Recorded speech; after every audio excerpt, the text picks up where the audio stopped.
सबसे पहले आज हम आपको यह बताएंगे कि आज गणतंत्र दिवस की परेड में नया क्या था। आज गणतंत्र दिवस का समारोह पूरी तरह से नारी शक्ति को समर्पित था और इस समारोह की थीम थी भारत लोकतंत्र की मातृका है, यानी भारत लोकतंत्र की जननी है। इसलिए सबसे पहले इस पर बात करते हैं। और जो दूसरी थीम थी आज की, वो थी विकसित भारत, जिस पर हम बाद में आएंगे। आज पहली बार ऐसा हुआ जब गणतंत्र दिवस की परेड में महिलाओं की भागीदारी 70% से भी ज्यादा थी। और इससे भी बड़ी बात यह है कि आज भारत के गणतंत्र दिवस की परेड भारतीय वाद्य यंत्रों के साथ शुरू हुई, जिसमें 100 से ज्यादा महिला कलाकारों ने शंख, नादस्वरम और नगाड़े जैसे अन्य पारंपरिक वाद्य यंत्र बजाकर इस परेड की औपचारिक शुरुआत की। और आज पहली बार 1500 महिलाओं ने सांस्कृतिक झांकी में लोक नृत्य किया। और आज आजाद भारत के इतिहास में पहली बार ऐसा हुआ जब कर्तव्य पथ पर तीनों सेनाओं से महिला की एक विशेष टुकड़ी ने परेड में हिस्सा लिया। और पहली बार ही अर्धसैनिक बल और पुलिस की टुकड़ियों का नेतृत्व भी महिला सैनिकों द्वारा ही किया गया। और केंद्रीय सशस्त्र बलों की टुकड़ियों में भी इस बार महिला सैनिकों ने हिस्सा लिया है। ये कितनी बड़ी बात है और ये कितना बड़ा बदलाव आज पूरे देश को और पूरी दुनिया को देखने को मिला है।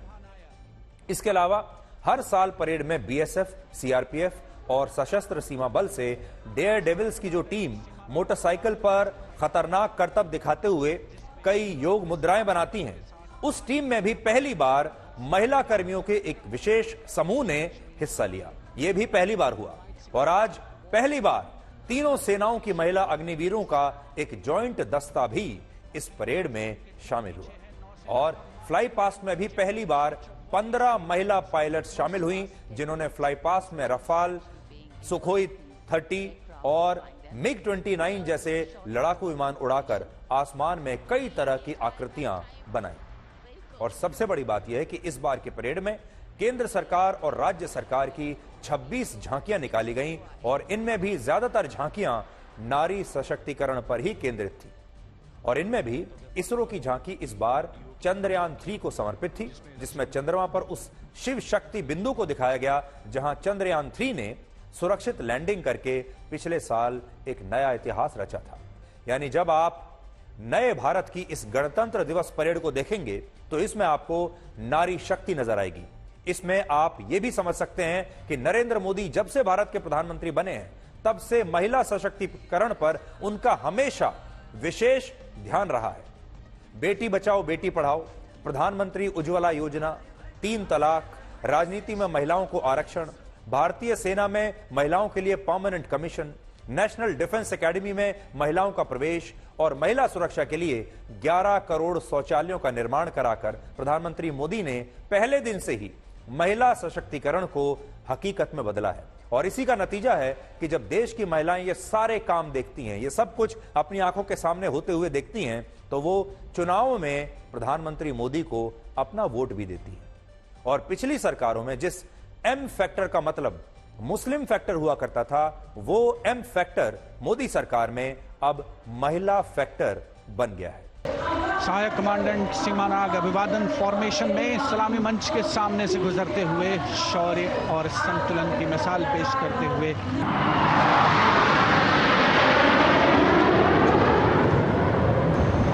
The Apaches are from 125 helicopter squadron. की सैन्य शक्ति का प्रदर्शन लेफ्टिनेंट कर्नल अंकिता चौहान नेतृत्व कर रही हैं। मोबाइल ड्रोन जैमर सिस्टम का इस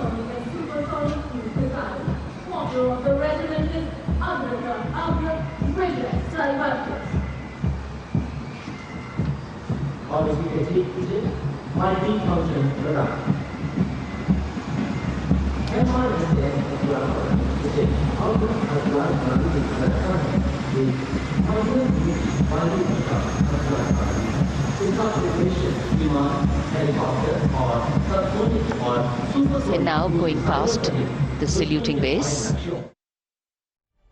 बहुत सारे लोग कहेंगे कि महिलाओं का ये जो पार्टिसिपेशन है आज का, ये सिर्फ सांकेतिक है। लेकिन आज हमारा पॉइंट ये है कि भारत के दूर दराज के गांवों में, भारत के छोटे छोटे शहरों में, भारत के छोटे छोटे कस्बों में अगर एक बच्ची ने भी ये सारी तस्वीरें देखकर इनके जैसा बनने की प्रेरणा ली तो समझ लीजिए कि ये जो सारी मेहनत आज की गई है ये सफल हो गई। और मैं तो एक बच्ची की बात कर रहा हूं। भारत में करोड़ों बच्चियां ऐसी होंगी, करोड़ों लड़कियां, करोड़ों महिलाएं ऐसी होंगी जो आज इस परेड को देखकर प्रेरणा ले रही होंगी, जिन्होंने आज से ही यह सपना देखना शुरू कर दिया होगा कि एक दिन वो भी बड़े होकर यही करना चाहती हैं, एक दिन वो भी बड़े होकर इसी तरह भारत का नेतृत्व करना चाहती हैं, एक दिन वो भी बड़े होकर इसी तरह गणतंत्र दिवस की परेड में शामिल होना चाहती हैं। इस बार परेड में फ्रांस के 95 सैनिकों का भी एक मार्चिंग दस्ता शामिल हुआ और आज पहली बार ऐसा हुआ जब गणतंत्र दिवस के फ्लाई पास्ट में किसी दूसरे देश के विमान शामिल हुए हैं। इनमें फ्रांस की वायुसेना के रफाल फाइटर जेट्स और multi role tanker transport aircrafts ने फ्लाई पास्ट में हिस्सा लिया। यह भी पहली बार हुआ है और फ्रांस के राष्ट्रपति इमैनुअल मैक्रों इस समारोह में मुख्य अतिथि रहे, जो भारत की पहली महिला आदिवासी राष्ट्रपति द्रौपदी मुर्मू के साथ इस पारंपरिक बग्गी से कर्तव्य पथ पर पहुंचे। और यह वही बग्गी है जो बंटवारे के समय भारत को टॉस जीतने के बाद मिली थी। इस बग्गी की भी एक बड़ी दिलचस्प कहानी है जो आज हम आपको सुनाएंगे। हमारी आजादी के समय इस बग्गी का इस्तेमाल ब्रिटिश वाइसरॉय किया करते थे, लेकिन बंटवारे के दौरान जब भारत और पाकिस्तान के प्रतिनिधि ये तय नहीं कर पा रहे थे कि ये बग्गी किसके हिस्से में जाएगी, ये भारत को मिलेगी या पाकिस्तान को मिलेगी, तब एक सिक्के को उछालकर इसका फैसला हुआ, यानी तब टॉस किया गया। और क्योंकि भारत ने इस टॉस को जीत लिया, इसलिए ये बग्गी पाकिस्तान को नहीं बल्कि हमें मिल गई। और आज इसी बग्गी से भारत की राष्ट्रपति द्रौपदी मुर्मू और फ्रांस के राष्ट्रपति इमैनुअल मैक्रों गणतंत्र दिवस के समारोह में पहुंचे। और इस दौरान प्रधानमंत्री मोदी और मैक्रों ने एक दूसरे को गर्मजोशी से गले लगाया और दोनों नेताओं के बीच वैसी ही केमिस्ट्री नजर आई जैसी दो पक्के दोस्तों में नजर आती है। और अगर आपने आज का पूरा ये परेड ध्यान से देखी हो तो इस परेड के दौरान मोदी और मैक्रों लगातार एक दूसरे के साथ बातचीत करते रहे, लगातार एक दूसरे से बात करते रहे। और आपने कई तस्वीरों में ऐसा देखा होगा कि बीच बीच में ये दोनों ही नेता एक दूसरे से के साथ बातचीत कर रहे थे, बिल्कुल वैसे ही जैसे एक दोस्त दूसरे दोस्त को अपने घर बुलाता है और फिर उसे बताता है आसपास क्या हो रहा है। और हो भी सकता है कि प्रधानमंत्री मोदी मैक्रों के लिए एक लाइव कमेंट्री जैसा कुछ कर रहे हो। दिवस के खास मेहमान फ्रांस के राष्ट्रपति Shri Emmanuel Macron, President Macron and President Murmu using the traditional Indian greeting Namaste with folded hands, which is Prime Minister Modi greeting President Murmu and of course his friend the President of France Emmanuel Macron. A warm embrace and a handshake, an exchange of words as they set the tone. 2nd Foreign Infantry Regiment. The marching contingent comprising 90 Legionnaires led by Captain Noel. The Legionnaires wear the famous white Karen Legion. The French Foreign Legion Music Band led by Captain Khurda. Vajrang भारतीय वायुसेना के 6 Rafale लड़ाकू विमान मारुत formation में। ये दृश्य cockpit से। Formation की कमान संभाली है ग्रुप कैप्टन अभिषेक त्रिपाठी ने, उनके साथ wing commander Chaitanya Suryavanshi, squad leader Yash Savalkar, wing commander Amit Varma, squad leader Sushil Shinde और स्क्वाड लीडर विजय चांदगुड़े। आज के समारोह के मुख्य अतिथि फ्रांस के राष्ट्रपति प्रस्थान कर रहे हैं सलामी मंच से। माननीय प्रधानमंत्री और अन्य गण्यमान्य व्यक्ति एक भव्य और शानदार समारोह जिसमें लगभग 40 वर्षों बाद बहुत लोगों ने बग्घी को पहली बार देखा। एक पीढ़ी बदल गई इस दौरान जब पिछली बार कर्तव्य पथ पर ये बग्घी आई थी।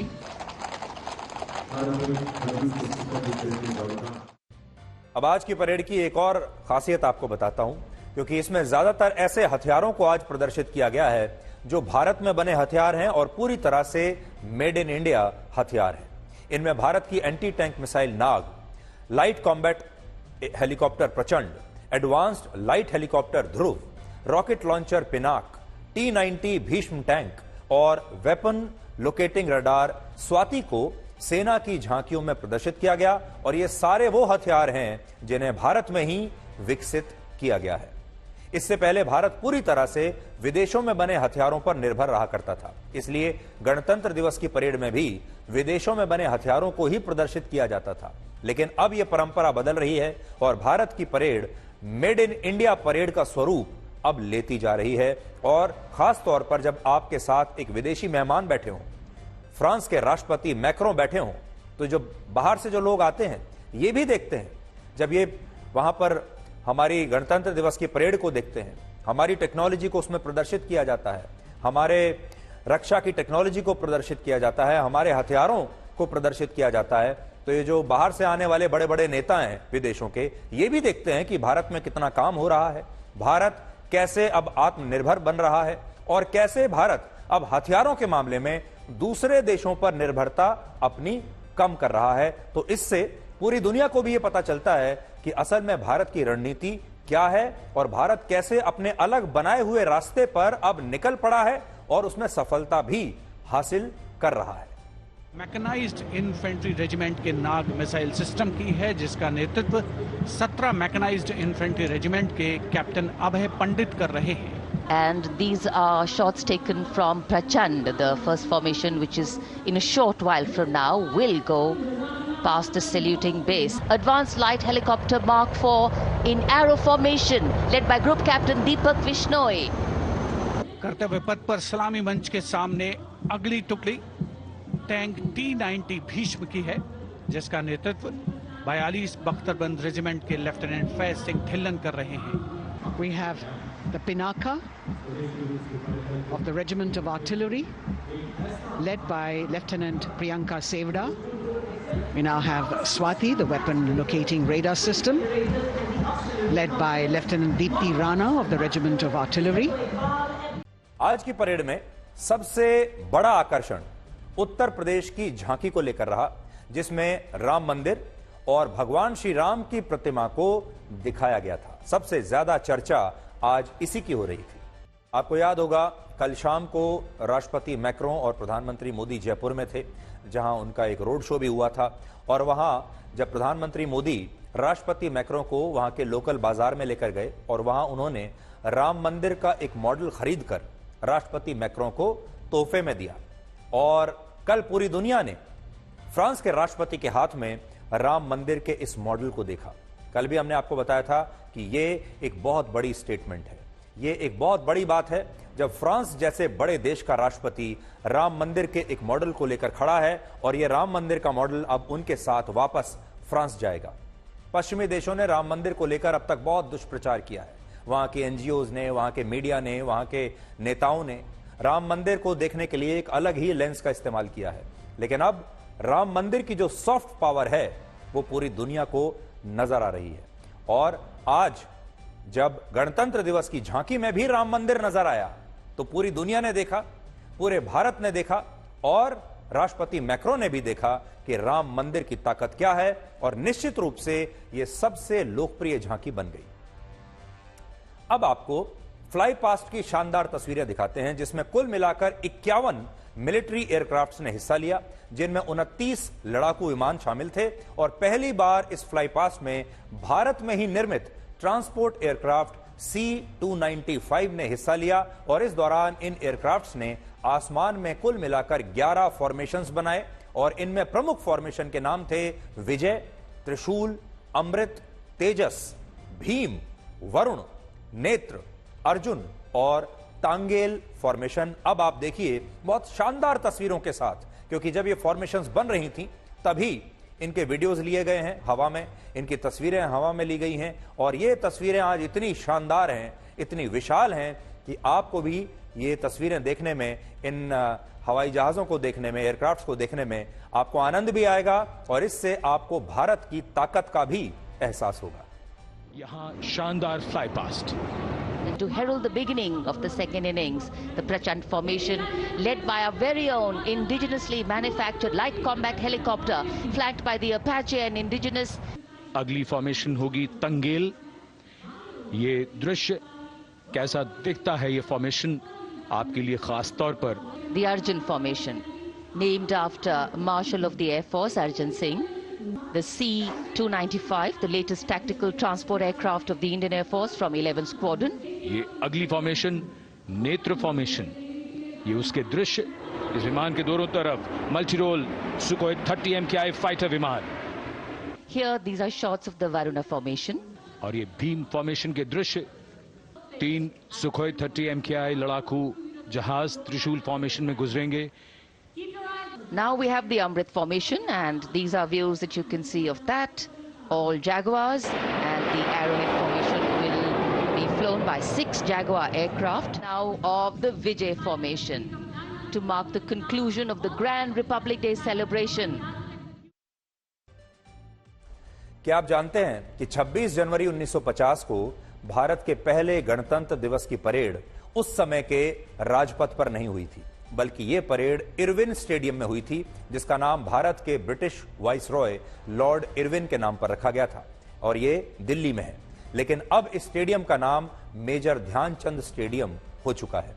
और उस समय इस परेड में हमारे देश की सेना के कुल मिलाकर 3000 जवानों ने हिस्सा लिया था, और वायुसेना के 100 से ज्यादा एयरक्राफ्ट्स ने आसमान में फ्लाई पास्ट किया था. और इस पहली गणतंत्र दिवस की परेड में इंडोनेशिया के पहले राष्ट्रपति, जिनका नाम था सुकर्णो, वो मुख्य अतिथि के तौर पर शामिल हुए थे. इसके अलावा इसी दिन डॉक्टर राजेंद्र प्रसाद भारत के पहले राष्ट्रपति बने थे, और तब इस परेड की शुरुआत सुबह नहीं बल्कि दोपहर 2:30 बजे के बाद हुई थी. हालांकि वर्ष 1955 में राजपथ पर पहली बार गणतंत्र दिवस परेड की शुरुआत हुई, और यह सिलसिला आज तक बना हुआ है. यह बात अलग है कि अब राजपथ का नाम बदलकर कर्तव्य पथ कर दिया गया है. लेकिन इस बार एक बड़ा अंतर यह भी है कि आज की परेड राजपथ पर नहीं बल्कि कर्तव्य पथ पर हुई, जिसका मतलब यह है कि भारत कर्तव्य पथ पर अब बहुत मजबूती से आगे चल पड़ा है. इसलिए हमारे शो का नाम तो है ही ब्लैक एंड व्हाइट, लेकिन हम आज ब्लैक एंड व्हाइट तस्वीरों के जरिए आपको यह भी दिखा रहे हैं कि भारत का जो पहला गणतंत्र दिवस था और उसकी पहली परेड कैसे हुई थी, किन हालात में हुई थी और कहां पर हुई थी. और पहले के जो प्रधानमंत्री हैं वो गणतंत्र दिवस समारोह से पहले इंडिया गेट जाया करते थे, क्योंकि इंडिया गेट पर उस समय अमर जवान ज्योति होती थी, और अमर जवान ज्योति के समक्ष हमारे शहीद जवानों को श्रद्धांजलि दी जाती थी. जबकि ये इंडिया गेट अंग्रेजों द्वारा बनाया गया है, और इस पर उन जवानों के नाम अंकित हैं जो ब्रिटिश सेना के लिए लड़ते हुए शहीद हुए थे. लेकिन वर्ष 2022 में अमर जवान ज्योति का नेशनल वॉर मेमोरियल में जल रही ज्योति में विलय हो गया, और तब से हमारे देश के प्रधानमंत्री यानी प्रधानमंत्री नरेंद्र मोदी अंग्रेजों द्वारा बनाए गए इंडिया गेट पर नहीं बल्कि हमारे द्वारा बनाए गए, हमारे द्वारा निर्मित नेशनल वॉर मेमोरियल में जाकर भारतीय जवानों को श्रद्धा सुमन अर्पित करते हैं, और वहीं से गणतंत्र दिवस का जो समारोह है उसकी औपचारिक शुरुआत होती है. और आज भी बिल्कुल ऐसा ही हुआ. तस्वीरें आप देखिए.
Of all the people who are assembled here, those who are watching, those who join him for this spectacle.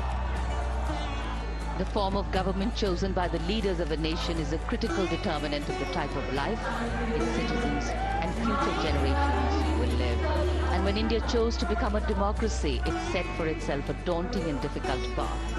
Because to uphold democratic principles in a country that was yet to experience unity as a separate entity, and that too in a nation that was as diverse as one could be, which we saw today, was surely no easy task. And today we can see right in. और आज के दिन आपके लिए एक और विचार है। 2024 ये जो नया वर्ष है, इसमें दो दिन बहुत महत्वपूर्ण है। एक है 22 जनवरी 2024 और दूसरा है 26 जनवरी 2024।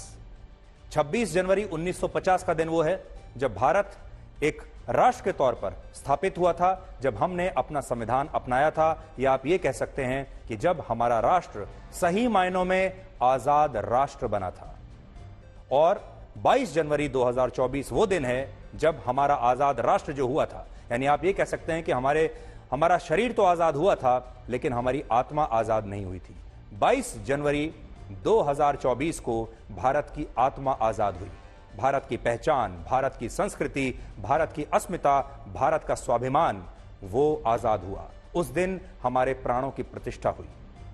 तो अगर आप प्राण प्रतिष्ठा के हिसाब से भी देखें तो 26 जनवरी 1950 को हमारे देश के, हमारे राष्ट्र के प्राण प्रतिष्ठा हमारी हुई थी। एक देश के तौर पर, एक आजाद राष्ट्र के तौर पर हमारी प्राण प्रतिष्ठा हुई। और 22 जनवरी 2024 को इसी आजाद देश की में जो है आप भगवान राम की जब प्राण प्रतिष्ठा हुई तो उससे आप ये कह सकते हैं कि वो हमारी पहचान और हमारे स्वाभिमान की प्राण प्रतिष्ठा हुई। इसलिए आज के दिन आपको एक नहीं बल्कि दो दिन याद रखने चाहिए। एक 26 जनवरी का दिन और दूसरा 22 जनवरी का दिन। एक दिन आपका शरीर आजाद हुआ और दूसरे दिन आपकी आत्मा, आपकी पहचान, आपकी संस्कृति और आपका स्वाभिमान आजाद हुआ। आज के दिन का हमारे संविधान के साथ एक गहरा रिश्ता है। इसलिए अब हम आपको भारत के संविधान से जुड़ी ऐसी 5 बातें बताएंगे जिनके बारे में आपको शायद आज तक किसी ने नहीं बताया होगा।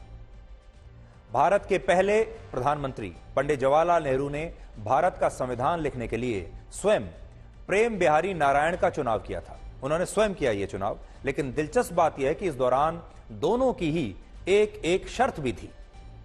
नेहरू की शर्त यह थी कि भारत का संविधान अंग्रेजी भाषा में और इटैलिक फॉन्ट स्टाइल में लिखा जाए। यह नेहरू की शर्त थी। और प्रेम बिहारी का कहना था कि वो ये संविधान इस शर्त पर लिखेंगे जब उन्हें इसके हर पन्ने पर अपना नाम और आखिरी पन्ने पर अपना और अपने दादाजी का नाम लिखने की इजाजत दी जाएगी। उन्होंने तब पंडित नेहरू से यह भी कहा कि उन्हें इस काम के बदले में कोई पैसा नहीं चाहिए, यह काम वो मुफ्त में करेंगे, लेकिन वो बस संविधान के हर पन्ने पर अपना नाम देखना चाहते हैं। और आज भी संविधान की जो मूल प्रति है उसके हर पन्ने पर यहां नीचे उनका नाम प्रेम लिखा हुआ है। यह बात जानकर आपको और भी हैरानी होगी कि भारत ने अंग्रेजों से आजादी मिलने के बाद अपने संविधान की रचना की, यानी हमने अपना संविधान खुद लिखा, बनाया, उसकी रचना की। लेकिन इस संविधान की मूल प्रति अंग्रेजी भाषा में ही लिखी गई। तो सोचिए, जब हम आजाद हुए, अंग्रेजों से आजाद हुए, जब एक स्वतंत्र राष्ट्र के तौर पर हम अपना निर्माण कर रहे थे, किसी भी स्वतंत्र राष्ट्र की जो पहली चीज होती है, जो आत्मा कही जाती है, वो होता है उसका संविधान। लेकिन जब हमने अपना संविधान बनाया, उसे भी हमने अंग्रेजी में लिखा, हिंदी में नहीं लिखा, यानी उन लोगों की भाषा में लिखा जिन्होंने हमें गुलाम बनाकर रखा था। और हमारी जो आत्मा है वो कम से कम अंग्रेजी को तो नहीं समझती थी। इससे भी बड़ी बात यह है कि भारत का संविधान दुनिया का इकलौता ऐसा संविधान है जो 1, 2 नहीं बल्कि 10 से ज्यादा देशों से प्रेरित है। और इन 10 देशों के नाम आज आप इस नक्शे पर देख सकते हैं। अपना संविधान बनाने से पहले हमने इन 10 देशों के संविधान को स्टडी किया, देखा कि इन 10 देशों में क्या होता है, इन्होंने अपने संविधान में क्या क्या लिखा है। और इनमें संसदीय व्यवस्था ब्रिटेन के संविधान से, मौलिक अधिकार अमेरिका के संविधान से, केंद्र सरकार को मिलने वाली आपातकालीन शक्तियां जर्मनी के संविधान से, आजादी और समानता का सिद्धांत फ्रांस के संविधान से, और राज्य से ज्यादा शक्तियां केंद्र सरकार के पास होनी चाहिए, ये विचार हमने कनाडा के संविधान से लिया। यानी ये जितने भी आइडियाज हमारे संविधान में हैं, जो हमारे विचार हैं, ये सब हमने किसी दूसरे देश के संविधान को पढ़कर लिए। यानी भारत का संविधान पश्चिमी देशों के संविधान से प्रेरित था और इसलिए भारत का संविधान आज दुनिया का सबसे बड़ा लिखित संविधान भी माना जाता है। भारत का संविधान 1,46,385 शब्दों का है, जबकि अमेरिका का संविधान 7,762 शब्दों का है, ब्रिटेन का 54,408 शब्दों का, चीन का 10,960 शब्दों का और रशिया का संविधान 12,908 शब्दों का संविधान है, जिससे आप समझ सकते हैं कि भारत का संविधान इस समय दुनिया का सबसे बड़ा संविधान है। लेकिन असल में समस्या यह हुई कि भारत का संविधान जब रचा जा रहा था तो उसमें भारत का डीएनए होना चाहिए था।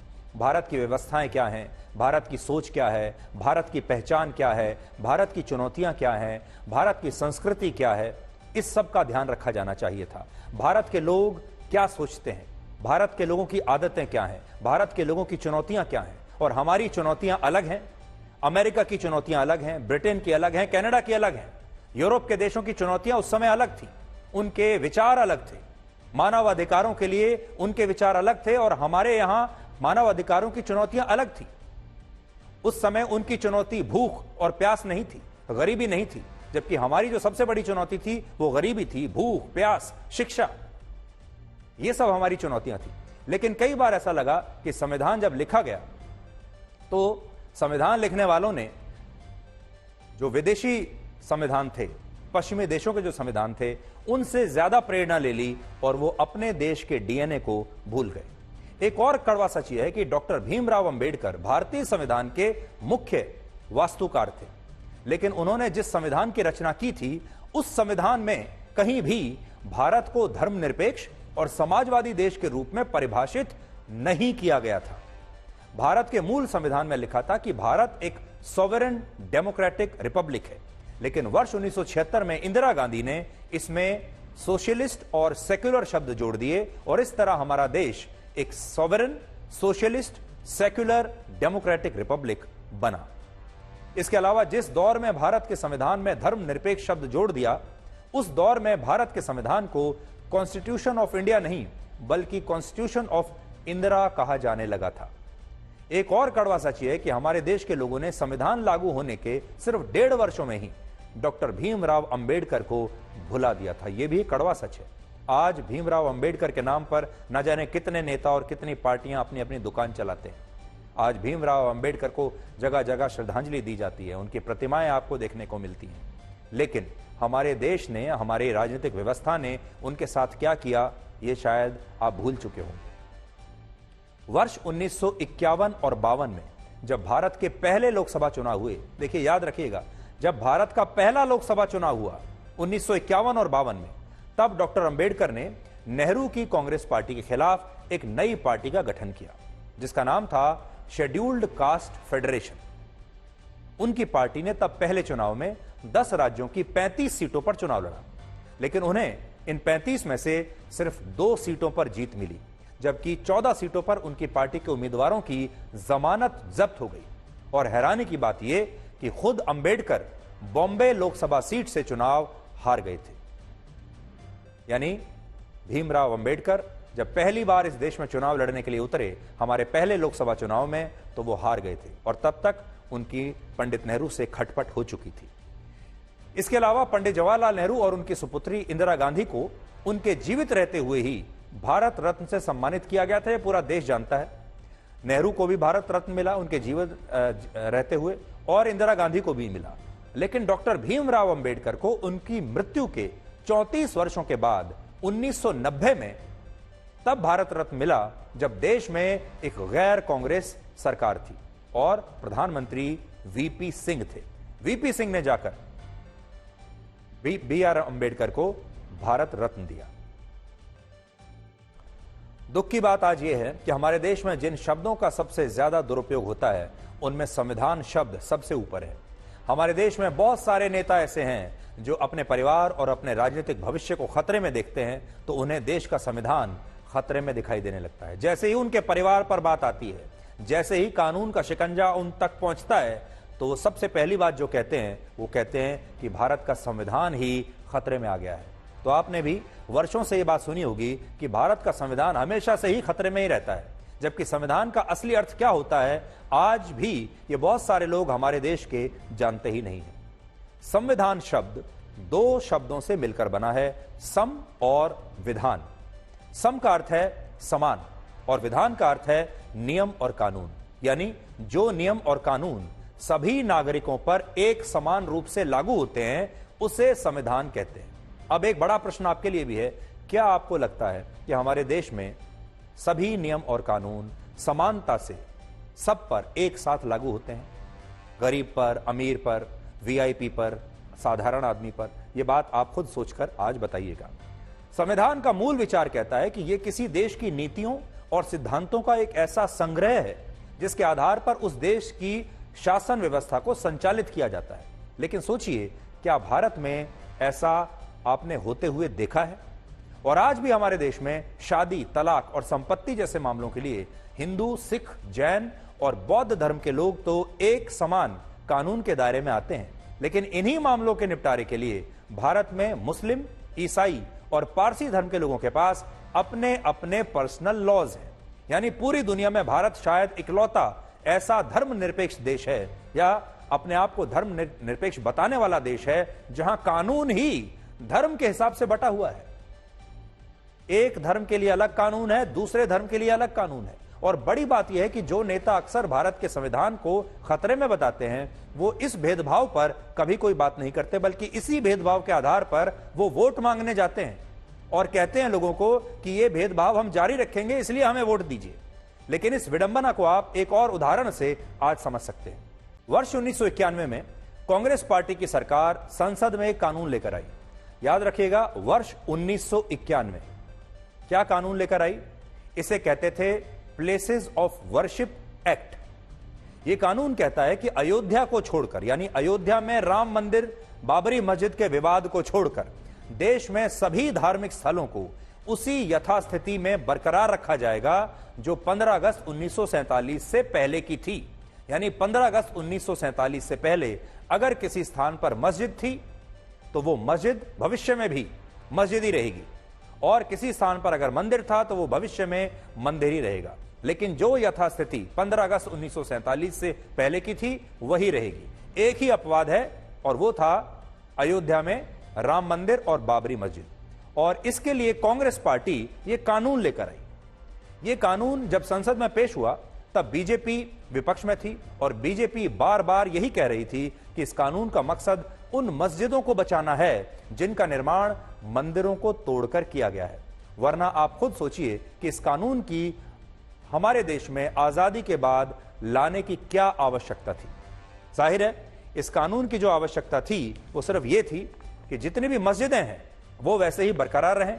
अब किसी और मस्जिद पर, बाबरी मस्जिद के बाद किसी और मस्जिद पर और कोई विवाद ना हो पाए, यह मंशा थी इस कानून को लाने की। इससे भी बड़ी बात यह है कि जब इस कानून पर लोकसभा में बहस हो रही थी, जब बीजेपी के सांसद रासा सिंह रावत ने कहा कि इस कानून में अयोध्या के अलावा कम से कम मथुरा के श्री कृष्ण जन्मभूमि के मामले को और काशी के ज्ञानवापी मामले को भी अपवाद के तौर पर शामिल करना चाहिए, क्योंकि इन दोनों ही स्थानों पर मुगलों ने मंदिरों को तोड़कर मस्जिदें स्थापित की थी। लेकिन कांग्रेस ने इस बात को तब नकार दिया और स्वीकार नहीं किया। कांग्रेस ने देश में मंदिर तोड़कर बनाई गई सभी मस्जिदों को बचाने के लिए यह कानून बनाया और यह सब कुछ संविधान और लोकतंत्र के नाम पर हो रहा था। लेकिन अब एएसआई ने अपनी सर्वे रिपोर्ट में यह बता दिया है कि काशी में ज्ञानवापी मस्जिद के नीचे एक बड़ा और भव्य मंदिर था और इस मंदिर के मलबे और अवशेषों से ही ज्ञानवापी मस्जिद का निर्माण हुआ था। और मैं आपको पढ़कर बताता हूं कि उस समय बीजेपी ने संसद में इस कानून के विरोध में क्या बातें कही थी। और आज मैं लोकसभा डिबेट 10th सीरीज सितंबर 10, 1991 ये मैं पेपर्स आज आपको लेकर आपके लिए लाया हूं लोकसभा की लाइब्रेरी से। और देखिए, तो बीजेपी के एक सांसद रासा सिंह रावत ने उस समय यह कहा था, India is a nation and our culture is its soul. हमारी जो कल्चर है वही हमारी आत्मा है। The Lord Rama, Lord Shri Krishna and Lord Shiva of Kashi Vishwanath are the ideals of our culture. My amendment is that the birthplace of Lord Shri Krishna, Mathura, and Kashi Vishwanath, Shiv Shankar's temple, be kept out of the purview of the bill, just as the Ram Janmabhoomi has been kept out. तो उस समय भी 1991 में भी BJP का यही stand था। अब देखिए, उस समय लाल कृष्ण आडवाणी जी ने क्या कहा था। उन्होंने कहा, mister speaker sir, I do not know how much helpful this bill would be, but I certainly know that we are not solving those problems which are behind all the tension, and we are passing this bill to create tension at the places where it is not existing. I and my party do not want to be associated in passing of this bill. Therefore, Mr. Speaker sir, with your permission, we walk out of the house. और उसके बाद लाल कृष्ण आडवाणी ने कहा कि हम walkout करेंगे, हम इस कानून का हिस्सा नहीं बन सकते। और तब कांग्रेस पार्टी की तरफ से श्री दिग्विजय सिंह, जो राजगढ़ से सांसद थे, उन्होंने कहा, sir, this can not be allowed, it is highly objectionable, their conduct is highly objectionable, the chair must take note of this. उन्होंने आगे भी कहा, sir, this is disgusting, their behaviour has always been disgusting. तो जब BJP इसका विरोध कर रही थी तो दिग्विजय सिंह ये कह रहे थे कि जो आपका व्यवहार है ये शर्मनाक है, ये डिसगस्टिंग है।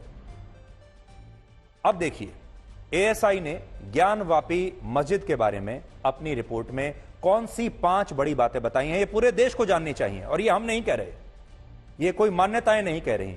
एएसआई ने जो सर्वे किया उस साइट का और उसके बाद जो अपनी फाइनल रिपोर्ट उन्होंने दी है, उसमें क्या लिखा है।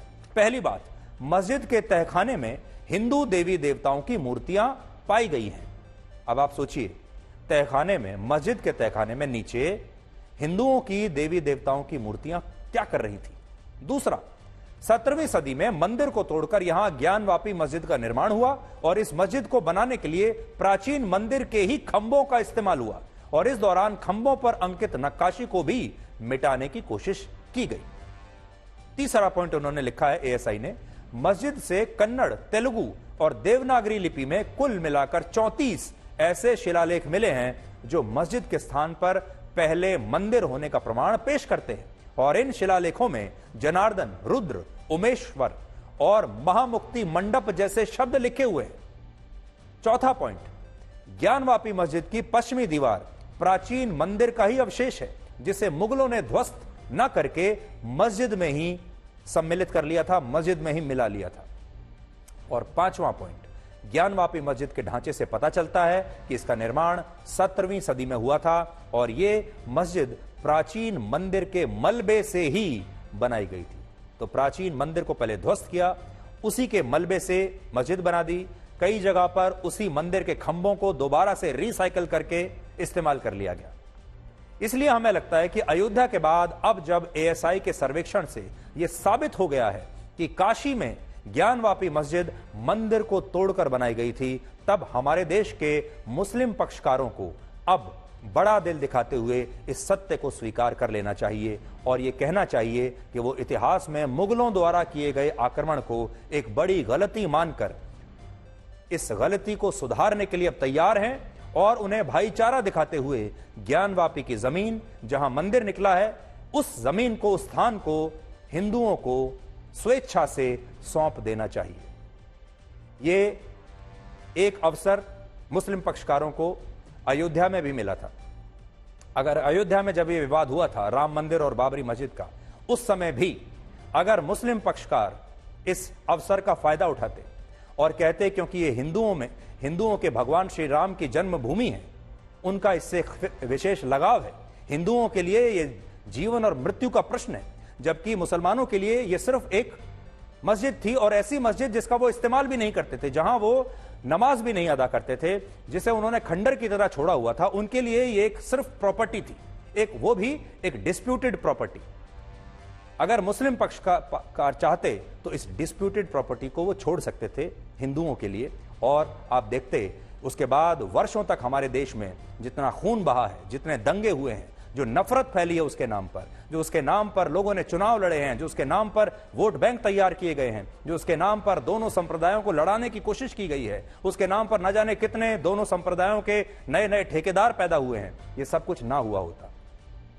अब मुस्लिम पक्षकारों के पास ये दूसरा ऐसा अवसर आया है जिसे हम कहेंगे कि बहुत बड़ा मौका उन्हें मिला है, जब वो उस पुरानी गलती को जो उन्होंने अयोध्या में की थी उसे सुधार सकते हैं। और एएसआई के सबूत मिलने के बाद ये बात तो पक्की है कि जब अदालत में यह मामला चलेगा, अदालत भी वही फैसला सुनाएगी जो अयोध्या के मामले में अदालत ने सुनाया था, क्योंकि सबूत हैं सामने और सबूत झूठ नहीं बोलते।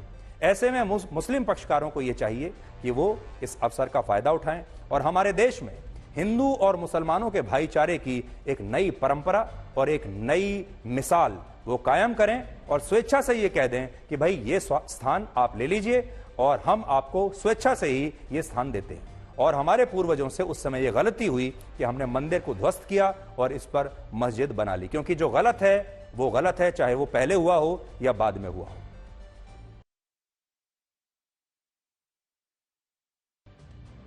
और अब आखिर में हम आपको यह बताएंगे कि भारत में, पूरे भारत में, भारत के करोड़ों परिवारों में इस बात की चर्चा क्यों हो रही है कि 22 जनवरी को भगवान राम की जिस प्रतिमा में उनकी प्राण प्रतिष्ठा हुई, वो प्रतिमा उस प्रतिमा से अलग थी जिसका निर्माण कर्नाटक के मूर्तिकार अरुण योगीराज ने किया था। आज हमने इस दावे की पड़ताल की और हमें यह पता चला कि यह दावा कुछ हद तक सही भी है और कुछ हद तक गलत भी है। यह बात सही है कि प्राण प्रतिष्ठा के बाद प्रतिमा का स्वरूप और उसका आकर्षण बदल गया है और यह आकर्षण पहले से कई गुना ज्यादा हो गया है और जो भी इस प्रतिमा को देखता है वो आनंद में और भक्ति में डूब जाता है। वो कनेक्ट जो होता है आपका, आप उसे महसूस कर पाते हैं। चाहे आप अयोध्या में राम मंदिर ना भी जाएं, आप अपने मोबाइल फोन पर भी वो जब तस्वीर देखते हैं तो आपको एक अलग ही प्रकार के आनंद की अनुभूति होती है। लेकिन यह बात गलत है कि ऐसा प्रतिमा को बदलने की वजह से हुआ है। ऐसा प्रतिमा को बदलने की वजह से नहीं, बल्कि प्रतिमा में रामलला की प्राण प्रतिष्ठा होने की वजह से हुआ है। और जो प्रतिमा रामलला की प्राण प्रतिष्ठा से अलग नजर आ रही थी पहले, उसी प्रतिमा का स्वरूप प्राण प्रतिष्ठा के बाद पूरी तरह से बदल गया था। और इससे जो प्रतिमा पहले एक शिला की थी, उस शिला में भगवान राम के प्राण आने से उस शिला का स्वरूप बिल्कुल बदल गया। और यही वजह है कि उस दिन जिस किसी ने भी प्राण प्रतिष्ठा के बाद रामलला की उसी प्रतिमा को देखा और उनकी आंखों के दर्शन किए, उनके नेत्रों से दर्शन किए उनके नेत्रों के, तो यह प्रतिमा लोगों को जीवंत लग रही थी और लोगों की आंखों में रामलला की प्रतिमा को देखकर एक साथ आंसू आ गए थे। यह बात रामलला की प्रतिमा को तराशने वाले मूर्तिकार अरुण योगीराज ने भी कही है और उनका कहना है कि जब प्राण प्रतिष्ठा के बाद उन्होंने भगवान राम की प्रतिमा को देखा तो उन्हें यह विश्वास ही नहीं हुआ कि यह प्रतिमा उन्होंने ही बनाई है और यह वही प्रतिमा है जो उन्होंने बनाई थी। यानी प्राण प्रतिष्ठा से पहले वो प्रतिमा अलग दिखती थी और प्रतिष्ठा के बाद वो प्रतिमा अलग ही दिखने लगी। स्वामी तुलसीदास जी ने 500 साल से भी ज्यादा पहले लिखा, श्री रामचंद्र कृपालु भजुमन हरण भव भय दारुणम नव कंज लोचन कंज मुख कर कंज पद कंजारुणम। आगे उन्होंने लिखा कि मम हृदय कंज निवास कुरु कामा दिखल दल गंजनम। एक कलाकार के हृदय में, एक भक्त के हृदय में, और भगवान कैसे उतरते हैं हृदय के कमल में, और हृदय से सबसे पहले प्रस्फुटित होते हैं, उसके बाद वो मस्तिष्क तक जाते हैं और उसके बाद वो पत्थर में समाहित हो जाते हैं और भगवान आकार लेते हैं। जिनके हृदय में सबसे पहले भगवान राम की ये छवि, मनोहर छवि पहले उतरी, उनके हाथों से होती हुई वो प्रस्तर में समाई और भगवान राम का आकार लिया। अरुण योगीराज जी हमारे साथ हैं और इनसे हम बात करते हैं।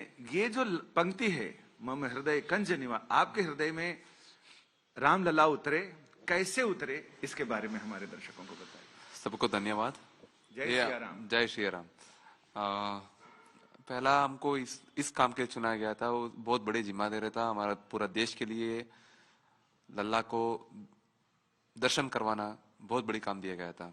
इसके लिए हम बहुत बोल सकते हैं 7 महीने से इसके बारे में चिंता रहा। पूरा दिन रात हम इसी के बारे में सोचते थे, देश को दर्शन कैसे करवाएंगे। और हमारे इसके साथ भी हम पूरा कोशिश किया है और जानकारी ले लिया हमने 5 साल के बच्चों का फीचर्स में क्या क्या दे सकते हैं और शिल्प शास्त्र के अनुगुण भी होना है और 5 साल का बच्चा भी होना है और 5 साल के बच्चों के अंदर राम भी ढूंढना है हमको। ये बच्चा नॉर्मल बच्चे रियलिस्टिक काम से जैसा नहीं है, हमको इसके अंदर राम को ढूंढना था। सो ये सोते सोते हम शुरू किया पूरा ये हमारा ये राम के साथ हमारा जर्नी बोल सकते हैं हम। सो हम 7 महीने से यही सोचा देश को दर्शन के साथ कोई माता पिता गांव से आने वालों को दर्शन दे देंगे, दर्शन से खुशी मिले। So just I want them to भगवान आशीर्वाद। आप इतने कॉन्फिडेंट हैं, आपने मतलब हजारों चेहरों को आकार दिया है और स्वयं भगवान को आकार दिया है। कई लोग हैं गॉड्स एडवोकेट हैं जैसे कि पाराशरण जी हैं और या विष्णु शंकर जैन या हरिशंकर जैन हैं। आप अब कितने कॉन्फिडेंट हैं कि दोबारा बनाएंगे तो ऐसा रेप्लिका बना पाएंगे? नहीं बना नहीं सकता इसको, क्योंकि मैं क्या फील हो गया ना, वो पहला हम विवेक सृष्टि है, अभी इधर मूर्ति निर्माण हुआ है, उस वक्त वो अलग दिखता था। बाद में अंदर जाने के वक्त मेरे को ऐसा महसूस हो गया ये अपना वो नहीं है जो पैलेस के अंदर बच्चा रहा है। उस वक्त में हम लेके अंदर जा रहा था, वो ऐसा फील हो रहा था मेरे। कुछ नशा तिरंगे की आन का है, कुछ नशा मातृभूमि की शान का है। हम लहराएंगे हर जगह ये तिरंगा, नशा ये हिंदुस्तान की शान का है।